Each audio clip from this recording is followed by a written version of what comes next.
kita bertemu lagi dengan Vita Vera Vlog. Kali ini kita mau berbincang-bincang dengan Ibu Patricia Madapuri mengenai perbedaan BPJS Kesehatan yang dimiliki oleh pemerintah dengan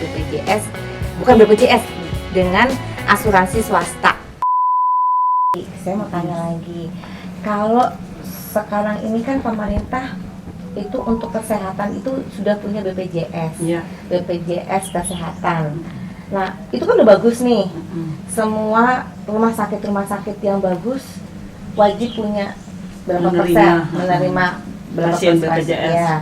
Nah, apa bedanya dengan yang untuk asuransi yang swasta? Karena kan sama-sama udah bagus juga gitu loh. Lebih murah lagi. Ya. Jadi gini, kalau kita tahu bahwa pemerintahnya udah luar biasa sekali ya dengan adanya BPJS, itu masyarakat yang menengah ke bawah itu sangat terbantu. Ya. Nah, tapi sekarang mulai tahun ini 2023 ketentuannya adalah BPJS akan lebih dirapihin gitu loh. Karena apa? Karena saat ini orang-orang yang mampu pun juga masih beli BPJS gitu, sehingga nggak heran kalau pemerintah jebol Di BPJS belasan triliun gitu. Iya. Nah, sekarang mulai diatur oleh pemerintah, di mana sekarang kelas BPJS itu kalau dulu kan ada kelas 1, Iya. kelas 2, kelas 3. Iya. Sekarang cuma satu kelas aja, satu kamar berempat. Oh iya. Itu yang bayar ya, maksudnya yang beli gitu loh, yang ada masyarakat juga yang memang menjadi tanggung jawab pemerintah. Nah, itu kamarnya bedain lagi, satu kamar berenam. Itu gratis, lebih gratis ya, BPJS yang gratis gitu lah. loh. Nah, kemudian juga ada batasan-batasan. Selama ini kebetulan anak saya kan dokter, jadi kadang-kadang dia bilang sih memang sebetulnya batasannya tuh udah jelas di BPJS. Ada yang nggak bisa di cover ini, cuma karena masyarakat itu pemerintah tuh baik banget gitu ya, mengedukasi supaya orang lama-lama merasakan bahwa manfaat BPJS ini, asuransi dari BPJS ini benar-benar bagus. Tapi nantinya Menteri Kesehatan Pak Budi Sadikin sendiri udah bilang bahwa nggak fair kalau orang yang mampu itu membeli asuransi. Bukan membeli ya, dia boleh aja membeli BPJS, tapi dia nggak bisa menuntut lebih. Iya, benar. Ya kan, ada batasan-batasan, ada limit-limit dari BPJS. Karena memang ini kan, kalau emang dia mampu, kenapa dia nggak beli asuransi swasta? Karena asuransi swasta itu, contohnya seperti di tempat saya ya, Zoha Optimal Health Assurance, itu covernya 10 miliar. Satu tahun. Jadi apapun penyakitnya itu akan tetap tercover dan preminya lumayan murah gitu loh. Preminya berapa? Ini contoh aja ya, contoh misalnya untuk usia 30-an, preminya cuma bulanannya cuma 400-500 ribu. Tapi dia punya fasilitas, maksudnya plafon, kalau dia sakit, kalau dia kenapa-napa, itu bukan cuman ya, ada plafon kesehatannya 10 miliar. Sementara kalau di BPJS, kan kita tahu, masa rawat inap sekarang, itu mulai diperketat. 3 hari, mereka harus keluar. Untuk di BPJS? Untuk di BPJS. Jadi nggak bisa, kalau kita mau nyaman, ya sebaiknya memang kita harus beli asuransi swasta. Ini sebenarnya sama seperti kita bensin ya Bu Iya. ya. Kalau yang pemerintah kan subsidi untuk yang premium, untuk masyarakat. Nah, jadi sebaiknya yang mampu, yang menengah ke atas itu kan pakainya pertama. Nah, sama ini juga lebih baik makanya asuransi yang swasta. Jadi membantu pemerintah juga biar pengeluaran dia nggak banyak. Bukan hanya itu aja, karena kita tahu inflasi biaya kesehatan itu setiap tahun tuh lumayan 15-20%. Kebayangkan kalau zaman dulu demam berdarah, mungkin kalau kita dirawat di rumah sakit demam berdarah mungkin cuma 2-3 juta. Tapi sekarang kalau orang sakit terakhir 60. Nah, 60 juta ya bisa jebol dong. Pemerintah kalau orang dengan bayaran yang premi yang sedemikian murahnya, mereka mau fasilitas yang sedemikian besarnya. Kalau waktu itu sih 60 karena kamar sendiri. Ya. Kalau saya sih bukannya nggak mau rame-rame ya. Cuman kan tergantung sembuhnya. ya, tergantung mental juga. Betul. Kalau sebelahnya udah tiba-tiba pas gitu, kan kita ngeliatnya, wah, makin panik. nah, makin sakit. mental turun nih. Jadi kalau saya sih lebih Bagian dari penyembuhan. Iya, gitu ya. prefer sih yang sekamar, nggak muluk-muluk, Iya. pokoknya sendirian aja udah gitu. Makanya kita punya program itu bagus sekali ya, maksudnya gini loh. Semua kan kita tahu ya penyakit kanker. Kanker itu karena saya nih beberapa klien juga kan mengalami itu gitu loh. Nah, kemudian saya juga masuk di satu komunitas survivor cancer yang umumnya mereka pakai BPJS. Jadi kadang-kadang sedih juga ya. Maksudnya kalau memang dia nggak mampu ya memang udah pasrah. Tapi kalau yang memang bisa punya asuransi, contohnya ya. Waktu bulan November kemarin saya diminta sosialisasi edukasi di Kejaksaan Negeri Bogor. Saya diundang oleh kepala kejaksaannya, almarhumah Ibu Sekti Anggraini. Itu saya Al-Fatihah buat beliau. Dia kenapa ngundang saya? Karena dia merasakan betapa pentingnya asuransi. Sementara dia sendiri nggak punya asuransi swasta, dia pakai BPJS. Memang dia bilang kalau kemo pertama memang gratis. Tapi dia bilang untuk kemo seterusnya, selanjutnya itu kita harus bayar sendiri. Jadi tinggal pilihan kita mau pasrah, ya udah pakai BPJS, pasrah seadanya dengan pengobatannya seadanya, atau kita keluarin uang kecil untuk membeli uang besar nanti. Iya. Sebenarnya kalau menurut aku nih Bu, asuransi itu yang sama aja ya. Kan misalnya kita bayar masuk rumah sakit misalnya 60 juta ya kan sekarang. Nah itu kita nyicil kan setiap tahun, anggaplah 10 juta ketemu nanti 60 juta, cuman dibayarnya nyicil dari sekarang.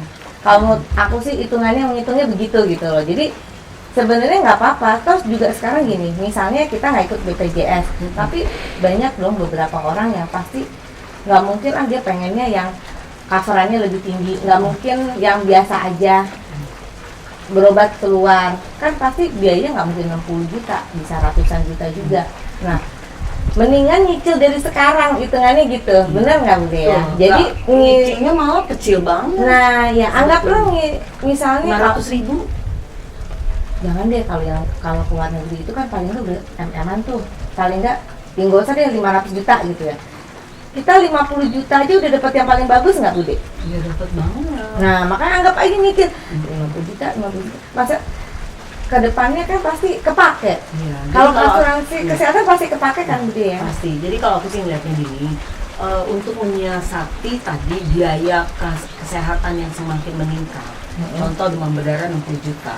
Padahal kalau dia punya asuransi swasta dengan bayar bulanan 500.000 itu tercover. Dan yang lebih penting lagi, kalau dia kena penyakit kritis, ya ketika orang divonis menderita sakit kanker, yang pertama kali dia pikirin adalah diare. Benar. Ketika dia nggak punya asuransi, itu makin shock. Nah, sementara pengobatan kanker itu sekarang itu makin canggih. Jadi ini almarhum Ibu Sekti Anggraini ini, kepala Kejaksaan Negeri, dia cerita, dia kasih tahu tuh ke jaksa-jaksanya semua, ada 20-30 orang waktu itu, jaksa mudanya. Dia bilang, kamu justru sekarang harus beli asuransi, jangan seperti saya. Kenapa?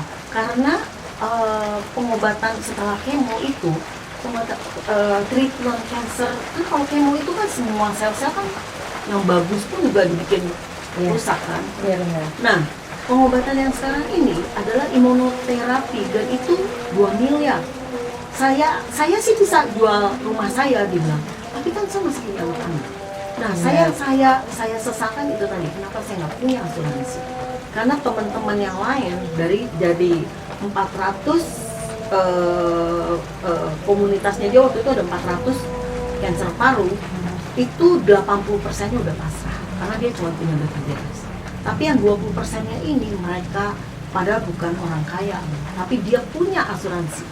Dia punya asuransi karena di asuransi swasta itu, termasuk juga di Zoha Optimal Health Assurance-nya Zuri, itu pengobatan untuk terapi treatment setelah cancer itu di cover. Oh ya, kan kita taunya kalau pas nginep di rumah sakit baru di cover. Setelahnya masih di cover juga. Berapa lama? Kalau misalnya yang berhubungan dengan cancer itu sepanjang itu memang untuk treatment cancer itu tetap di cover walaupun cuma rawat jalan ya, bukan rawat inap. Tapi kalau misalnya yang penyakit yang lain, jadi setelah pasca kita keluar dari rumah sakit, kita masih di cover 90 hari ke depan. 90 hari ke depan. Jadi memang kita harus punya, teman-teman tuh semuanya harus punya asuransi kesehatan. Ya, Jangan sampai telat ya. Ya, anggap aja kita nyicil, nanti suatu hari kan kita pasti Ya. sakit ya. Ya nggak mau sakit sih, tapi kan kita logika aja. Iya. Tinggal nunggu waktu kan kapan-kapannya. Nah, anggap aja nih kita nyicil bayar. Sebetulnya bukan hanya soal itu yang paling penting, tapi peace of mind. Ketika kamu punya asuransi, ketika divonis sakit, kalau sakitnya demam berdarah masih mampu lah. Ya maksudnya ya 20, 30, 60 juta masih bisa lah kita iniin. Tapi kalau kita divonis penyakit kritis, contohnya kayak stroke, wah itu kan perlu penanganan sesudahnya. Dan itu ratusan juta nggak main-main. Iya. Makanya kita kalau mau yang maksudnya ketika kita punya asuransi, ketika kita divonis, maka kita tenang.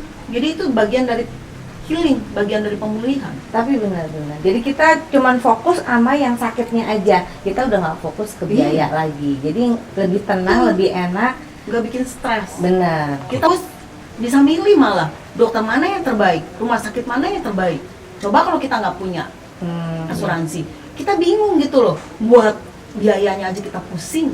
Nah, kalau untuk berobat sendiri ada nggak yang untuk sekarang kan orang Indonesia banyak yang pergi ke Singapura untuk berobat, ya kan? Nah, kita nggak mau reimburse, tapi pengennya gesek misalnya sama seperti di sini cashless lah. Itu ada nggak yang ke Singapura itu kita cashless? Ada nggak? Ada produk ya, kebetulan saya kan di Zurich ya, kita punya program Zurich Optima Health Assurance, itu cashless di Singapura dan di Malaysia. Jadi kalau kita berobat di sana, tinggal pakai kartu Kasih lihat. Tapi sebelumnya kita harus kasih tahu ya ke agent kita bahwa kita akan berobat keluar, sehingga ada form yang harus diisi. Untuk jadi letter of garansinya ya. ya, berarti tetap ada paper-paper yang harus ditandatangani. Tapi nggak lama kok, itu cuma berapa hari aja.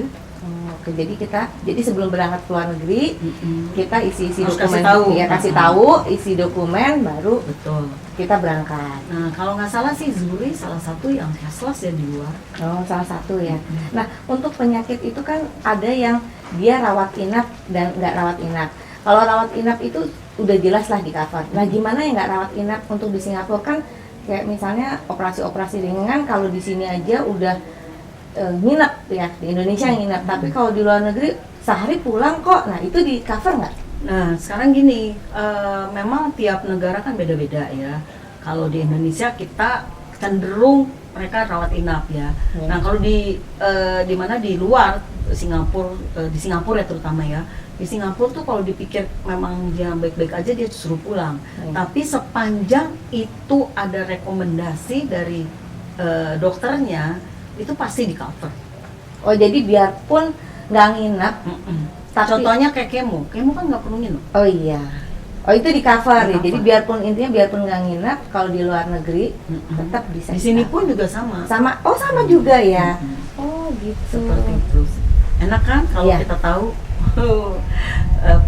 manfaat dari punya asuransi. Iya, benar, Yang paling benar. pertama adalah peace of mind kita. Jadi ketenangan jiwa kita. Ketika kita divonis itu kayak dunia mau kiamat loh. Karena aku ngelihat adikku juga salah satu ya yang tiba-tiba divonis dia ada kanker di ginjal. Jangankan dia, kita aja bingung untuk punya asuransi.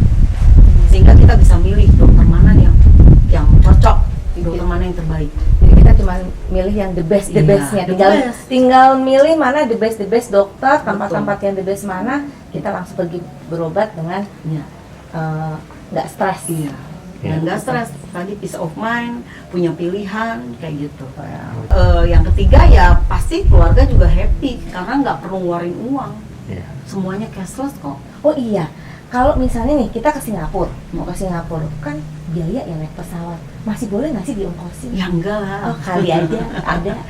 Jadi Itu pakai pesawat yang ini aja, Lion kan juga murah ya sebetulnya. iya, ya udah oke. Terima kasih bincang-bincang mengenai perbedaan BPJS Iya. kesehatan yang dimiliki oleh pemerintah dengan asuransi yang dimiliki oleh swasta. Ya.